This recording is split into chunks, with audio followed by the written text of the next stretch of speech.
o olimpiadzie, to czasem już sił nie miała. Przez lata z wielkim zapałem biegała, biegała, biegała i była na olimpiadzie, na podium najwyższym stała, a cała Polska z nami polskiego hymnu słuchała.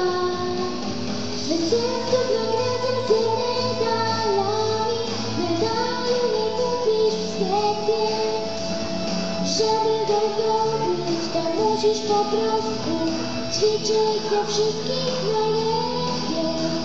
Zwycięzców nagradza się medalami, medalu nie kupisz w sklepie.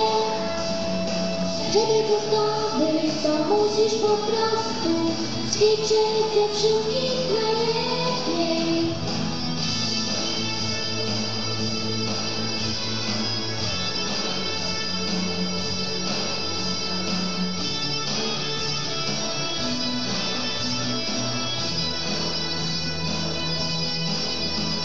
Uwielbiam uczenie zwykłe, gdy książki po lekcjach schował, na sali długo i żmudnie trenował, trenował, trenował.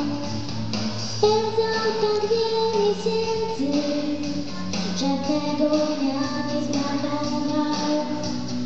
Lata płynęły jak łupiec, trenował, trenował, trenował, a potem po wielu latach był mistrzem i wielkiej chwale.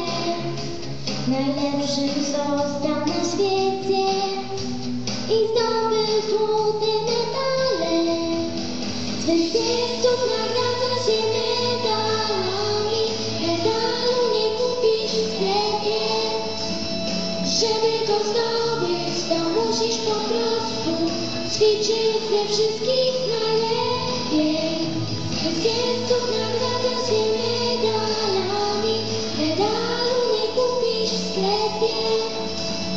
Żeby go zdobyć, to musisz po prostu ćwiczyć ze wszystkich